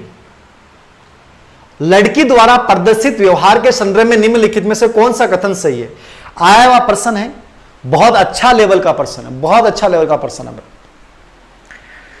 पेपर दिया करो। पाकिस्तान बॉर्डर की धरती से नमस्कार। बढ़िया रहा पाकिस्तान की तरफ गोला मत फेंक दियो थे तारा। उत्तराखंड की धरती से नमस्कार। लव यू सभी को नमस्कार, बहुत बढ़िया है। हाँ, मौलिक की परिभाषा एक अवनी मनोविज्ञान में सब डाल रखा है, मौलिक की परिभाषा में ये लिख रखा है तात्कालिक वाला। बहुत बढ़िया, बहुत बढ़िया, बहुत बढ़िया। आज 11,000 बच्चे प्लस लाइव है। पाकिस्तान बॉर्डर बाड़मेर से नमस्कार। सभी मारवाड़ के बच्चों को नमस्कार, मेवाड़ के बच्चों को नमस्कार, पूरी राजस्थान के बच्चों को नमस्कार, शेखावाटी के बच्चों को नमस्कार, जयपुर के बच्चों को नमस्कार, उत्तराखंड, यूपी, एमपी, झारखंड, बिहार और बंगाल के बच्चे और महाराष्ट्र के बच्चे भी जुड़े हुए हैं, इन सभी को नमस्कार। Test open conio Pushpa ji थे, ध्यानु कोंदियो जो फ्री टेस्ट लिख रहा है 19,999 रुपया एमआरपी लिख रहा है। क्यों है वो इसलिए लिख रहा है कि 19,999 कि कोई टावर खरीद नहीं पावा, 200-400 रुपया होने की टावर गलतियों खरीद ली, तो वो फ्री टेस्ट है, उसमें मेगा टेस्ट दिखता है, तो आप आराम से देखते, कोई दिक्कत नहीं थी। देखो 5 साल की लड़की टी सेट ने तो अपने आप से बात कर रही है, मतलब व्यक्तिगत वार्ता। ठीक है, ये व्यक्तिगत वार्ता वाले प्रश्न बहुत आ रहे हैं, याद रखना। तो ये क्या है, ये प्रश्न बताओ। जीन पियाजे इसे अहम केंद्रित भाषा कहेगा और लेव वाइगोत्स की इसकी व्याख्या निजी भाषा से अपनी क्रियाओं को नियमित रेगुलेशन करने के बारे में करेगा। ये तीनों ऑप्शन देखने की आवश्यकता ही नहीं है क्योंकि तीनों में अलग अलग मिलेगा। सबसे बेस्ट आंसर में ये दिख गया, इसने व्यक्तिगत वार्ता को अपरिपक्व व आत्म केंद्रित माना था। वाइगोत्स की और जीन पियाजे की टेबल दे रखी है मैं किताब में, थेबा टेबल देखियो, बीमारी लाइन लिख रखी है कि वो निजी भाषा ने अपरिपक्व माना है, आत्म केंद्रित माना है। ठीक है, और वाइगोत्स की जो है वो व्यक्तिगत भाषा ने सेल्फ रेगुलेशन के लिए बहुत महत्व माना, आत्मनियमन के लिए महत्व माना है। ये प्रश्न बहुत बार आगो इंपोर्टेंट है कि माने पियाजे भी कवर होगो और वाइगोत्स की भी कवर होगो। वाइगोत्स की जो होते हैं व्यक्तिगत वार्ता, बा लड़की आपसे बात कर रही है, नफा के बोलेंगा निजी भाषा व्यक्तिगत वार्ता, और व्यक्तिगत वार्ता को वाइगोत्स ने क्या कहा था, जिसका प्रयोग हम आत्मनियमन में करते हैं, जबकि पियाजे ने इसको अपरिपक्व माना था। क्या माना था? अपरिपक्व। अगला प्रश्न देखिए 26 नंबर का प्रश्न, सुमेलित नहीं है। इसमें मैंने 2-3 चीजों को शामिल किया था, सुमेलित नहीं है, बताओ सुमेलित नहीं है। अधिगम के प्रतिफल, अधिगम के प्रतिफल इस बार जोड़ा गया। अधिगम का प्रतिफल क्या होता है? Outcomes of learning. जो सीखने के बाद व्यवहार में परिवर्तन आता है वो क्या होता है? अधिगम के प्रतिफल होते हैं। तो अधिगम के प्रतिफल में समस्या समाधान शामिल है क्योंकि सीखने के बाद आता है, चिंतन भी सीखने से आता है और मेमोरी भी सीखने से आता है, इसलिए तीनों ही अधिगम के प्रतिफल है, इसलिए एकदम सही है। योगात्मक मूल्यांकन सतत प्रक्रिया कदई को नहीं हुए, रचनात्मक मूल्यांकन सतत प्रक्रिया हुआ है। योगात्मक मूल्यांकन तो एक निर्धारित समय के बाद में हुआ है, तो सतत को नहीं हुआ है, ये तो कभी कभार होता है, निर्धारित समय के बाद होता है। तो बी आंसर गलत हो गया। थीमा का संबंध टीएटी परीक्षण से। थीमा मतलब क्या? जो टीएटी परीक्षण में अपन जो व्यक्ति और वातावरण के मध्य जो अंतः क्रिया के परिणाम स्वरूप जो व्यवहार में परिवर्तन होते हैं उसको इसने क्या नाम दिया था? थीमा नाम दिया था। तो थीमा का संबंध किससे होता है? टीएटी परीक्षण से होता है, एकदम सही है। और चिंतन स्तर शिक्षण का उच्चतम स्तर है जो हंट ने दिया था। ये 3 स्तर होते हैं, स्मृति, बोध और चिंतन। चिंतन सबसे ऊपरी होता है, तो यहां बी आंसर गलत है। योगात्मक मूल्यांकन सतत नहीं होता, कभी कभार होता है। 27 नंबर का प्रश्न देखिए आप, सुमेलित है, बताइए क्या सुमेलित है? ये भी अच्छा प्रश्न है। सुमेलित क्या है? पीसीएस कार्यक्रम डिस्लेक्सिया, देखो पीएससीएस कार्यक्रम डिस्लेक्सिया के लिए होता है क्या? पीएससीएस कार्यक्रम होता है ऑटिज्म बच्चों के लिए, बहुत बार आया हुआ प्रश्न है, मैंने पहले भी चर्चा की थी। ऑटिज्म बच्चों के लिए होता है PSCS, picture exchange communication system. Picture exchange communication system ये जो होता है वो ऑटिज्म बच्चों के लिए होता है, मतलब ये गलत है। सूक्ष्म क्रियात्मक कौशल, सूक्ष्म क्रियात्मक कौशल को मतलब वो है जो अंगुलियां की सहायता से करो जा, और अंगुली की सहायता से क्या करो जा? शर्ट का बटन बंद करना, चम्मच से खाना खाना, ठीक है, लिखना, ठीक है, पकड़ना, ये सब कौन सी होती है? सूक्ष्म क्रियात्मक कौशल। तो पकड़ना भी अंगुलियों की सहायता से होता है और जांचना भी अंगुली की सहायता से होता है। तो ये दोनों ही सूक्ष्म क्रियात्मक कौशल है, एग्जाम में आया हुआ है, सही है। स्मृति कल्पना से पहले आती है, एकदम सही है। कल्पना स्मृति के आधार पे होती है, पूर्व अनुभव के आधार पे होती है, तो स्मृति कल्पना से हमेशा पहले आती है। तो यहां पे ये भी सही है, ये भी सही है, और गलत एक है। और ऑप्शन क्या है इसमें? एक, तीन ही कैसे डालें इसमें, चौथा कहां गया? एक ये दे रखा है, एनसीएफ 2005 प्रारंभिक स्तर पे आगमन से निगमन विधि का समर्थन करता है। चौथे बिंदु में एनसीएफ 2005 प्रारंभिक स्तर पे आगमन से निगमन विधि का समर्थन नहीं करता है, ये ज्ञात से अज्ञात विधि का समर्थन करता है, सरल से कठिन विधि की बात करता है। आगमन निगमन तो उच्चतम स्तर पे प्रयोग होती है। तो ये चारों प्रश्न एग्जाम में आए हुए हैं, याद रखना कौन कौन से।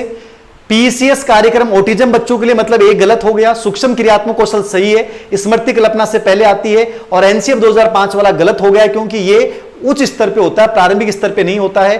तो इसका आंसर जो होगा वो क्या हो जाएगा?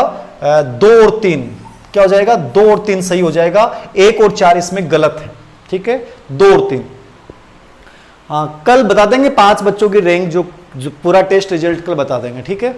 27 नंबर 28 नंबर जो भी है, 28 नंबर का प्रश्न, यह सबसे अच्छा प्रश्न था लेवल के अकॉर्डिंग, समझने वाला प्रश्न था ये। जिस बच्चे को समझ में आया बहुत बढ़िया है, जिस बच्चे को प्रश्न समझ में आ गया बहुत अच्छी स्थिति में। राष्ट्रीय पाठ्यचर्या प्रारूप 2005 में शिक्षक के कुछ गुणों का सुझाव देता है। अपेक्षित परिणाम निम्न तालिका में दिए गए, इनका सही मिलान करें। देखिए, राष्ट्रीय पाठ्यचर्या 2005 में शिक्षक के कुछ गुणों की बात की गई है, शिक्षक के कुछ गुणों की बात की गई है। बहुत अच्छा प्रश्न है, एग्जाम में आया हुआ है, ये आरपीएससी द्वारा पूछा गया प्रश्न है, आरपीएससी 2018 में आया हुआ प्रश्न है, समझिए इसको। अब देखो यहाँ का प्रश्न बहुत इजी प्रश्न हुए थे, उलझ जाओगे कि भाषा देख के, इतो बड़ो प्रश्न देख के डर जाओ, बाकी डरने की आवश्यकता को नहीं। ज्ञान में क्या आना चाहिए? सही उपकरणों का प्रयोग नहीं आएगा, विविध परिस्थिति, अरे सिद्धांतों की तुलनात्मक प्रस्तुति। तो ज्ञान में तो आप कोई भी चीज ने प्रस्तुत करेंगे, चाहे वो सिद्धांत हो चाहे नियम हो, तो ज्ञान किसमें आ जाएगा? सिद्धांतक नियमों की प्रस्तुति। दृष्टिकोण का मतलब क्या हुआ है? एटीट्यूड। दृष्टिकोण का मतलब क्या होता है? एटीट्यूड। तो टीचर का दृष्टिकोण कैसा होना चाहिए क्लास में? तो दृष्टिकोण में क्या आएगा? बालक की प्रकृति जुड़ा, कक्षा में विविध परिस्थितियों का जुड़ा। दृष्टिकोण का मतलब होगा एटीट्यूड, मतलब मेरा दृष्टिकोण यह है टीचर के रूप में कि बच्चा बहुत अच्छा सीखे, बच्चा जिंदगी में मेरे से आगे जाए, ये मेरा एटीट्यूड होगा बच्चे के प्रति। तो दृष्टिकोण हमेशा क्या होगा? सकारात्मक। तो बालक की प्रगति से जुड़ाव, क्योंकि जुड़ाव का मतलब क्या हो गया? भावात्मक पक्ष, और भावात्मक पक्ष क्या होता है? एटीट्यूड होता है। भावात्मक पक्ष क्या होता है? एटीट्यूड होता है। और जुड़ाव क्या? भावात्मक पक्ष से। तो जोड़ दो इस चीजों से, मतलब ब्लूम टैक्सोनॉमी को दिमाग में साथ लेके चलो। अभिरुचि मतलब इंटरेस्ट क्रिएट करना। अब इंटरेस्ट क्रिएट करना है थान टाबर को स्कूल में बतौर टीचर तो क्या करोगा? तो इंटरेस्ट क्रिएट करने के लिए आप एक ही तरीका कौन पढ़ाऊंगा, क्या करेंगे? कक्षा में विविध परिस्थितियों का निर्माण, अलग अलग परिस्थितियां, अलग अलग उदाहरण, अलग अलग टीचिंग मेथड, अलग अलग टीचिंग एड। तो कक्षा में विविध परिस्थितियों का निर्माण करेंगे, मतलब अपन इंटरेस्ट क्रिएट कर देंगे। और कौशल, कौशल क्या होता है? कोई चीज को सही रूप में प्रयोग करने की योग्यता। तो उपकरणों का सही प्रयोग करना क्या हो जाएगा? कौशल हो जाएगा। तो ये बहुत कॉमन सेंस का प्रश्न था, ये एनसीएफ 2005 से बना के इतना गजब का प्रश्न बनाया गया, आपको समझना था, ठीक है। ज्ञान मतलब प्रस्तुति करना, दृष्टिकोण मतलब कि जुड़ाव होना भावनात्मक बच्चों की प्रोग्रेस से, और अभिरुचि मतलब क्लास में अपन अलग स्थिति निर्माण करेंगे जिससे बच्चों का इंटरेस्ट क्रिएट होगा, और कौशल में होगा सही उपकरणों का प्रयोग। बहुत अच्छा प्रश्न था, याद रखना। ये जिन बच्चों का सही है और जिन बच्चों को समझ के दिया इस प्रश्न को उत्तर को, मैं दिल से उन बच्चों को सैल्यूट करता हूं। जिन बच्चों का ये प्रश्न सही है और समझ के इस प्रश्न का उत्तर दिया है, उन बच्चों के लिए मैं दिल से सैल्यूट करता हूं कि वो बच्चे बहुत अच्छी स्थिति में, साइकोलॉजी में इतना डरने की आवश्यकता नहीं है, जिनका भी ये प्रश्न सही है। 29 नंबर का प्रश्न, तो ये ठीक है ना, जोड़ लेना इसका आंसर, आप देख लेना, ठीक है ना। और 29 नंबर का प्रश्न है, विद्यार्थियों के व्यापक मूल्यांकन में निम्नलिखित में से कौन सा शामिल नहीं है? 5 यूनिट के प्रश्न चल रहे हैं, 5 यूनिट से 5 प्रश्न आने थे, 4 प्रश्न आने थे, तो उतने शामिल किए गए अलग। विद्यार्थियों के व्यापक मूल्यांकन में क्या शामिल नहीं है? व्यापक मूल्यांकन में 2 चीज शामिल हुए, शैक्षिक क्षेत्र और सहशैक्षिक क्षेत्र। शैक्षिक और सहशैक्षिक, तो बताओ क्या होगा? विद्यार्थियों का शैक्षिक क्षेत्र हो गया, सही है। विद्यार्थियों के व्यक्तिगत और सामाजिक गुण, ये सहशैक्षिक में आ जाएगा। विद्यार्थियों के अभिवर्ती अभिरुचि मूल्य, ये भी सहशैक्षिक में आ जाएगा, मतलब ये दोनों सहशैक्षिक है। बुद्धि लब्धि गुणांक, ये गलत है। बुद्धि लब्धि गुणांक जो है वो अलग पार्ट है, वो इसका मूल्यांकन का कोई पार्ट नहीं है, याद रखना। मूल्यांकन में शैक्षिक और सहशैक्षिक आएंगे, तो ये सहशैक्षिक और शैक्षिक में बुद्धि लब्धि आईक्यू लेवल जो शामिल नहीं होता है। तो ये बहुत कॉमन सेंस का प्रश्न था, ये बहुत इजी प्रश्न मानता हूं मैं इसको, तो चौथा आंसर इसमें गलत होगा। और अंतिम प्रश्न देख लें आप मेगा टेस्ट का, ये प्रश्न भी बहुत अच्छा प्रश्न था। किसी परिस्थिति के विभिन्न भागों को, किसी परिस्थिति के विभिन्न पक्षों के बीच संबंधों को देखने व केंद्रीय भाव को समझना। ठीक है ना, कौन सा भाव है ये? केंद्रीय भाव को समझना। मतलब कोई परिस्थिति है और भी परिस्थिति का अलग अलग पक्ष है, मैं बा सब पक्षन आराम से देख रहा हूं, और बा पक्षा का जो सेंटर को भाव है, जो मेन चीज है, बिन समझ जाऊंगा, बा मेरी क्या है? इनसाइट हो गए। क्यों हो गए? इनसाइट। मैंने बहुत बार इस क्लास में इसका इस्तेमाल किया है कि अलग अलग परिस्थितियों में से बीच में से वो चीज निकालना जो आपके लिए एकदम सही है, ये आपकी अंतर्दृष्टि होती है, इनसाइट होती है। तो इसमें समझने वाली चीज थी किसी परिस्थिति के अलग अलग पक्षों को देखना और केंद्रीय भाव को समझना, मतलब क्या होता है? अंतर्दृष्टि होता है। तो ये बी पर्सन सही था। ये 30 क्वेश्चन मैंने आप लोगों से पूछे हैं, बहुत शानदार टेस्ट था, और उम्मीद करता हूं कि आपकी बहुत बढ़िया परफॉर्मेंस रही होगी, और आगे भी ऐसे ही टेस्ट होंगे बोर्ड एग्जाम पैटर्न पे। Thank you very much. आज 11,000 प्लस बच्चों ने इस टेस्ट को देखा है, लाइव सेशन को देखा है। आप सभी को दिल की गहराइयों से नमस्कार। जय हिंद, जय भारत, वंदे मातरम। खुश रहिएगा, मस्त रहिएगा। आप बहुत बेहतर करने वाले हैं, याद रखना। हताश मत होइएगा, आप जीत जाएंगे। Thank you very much.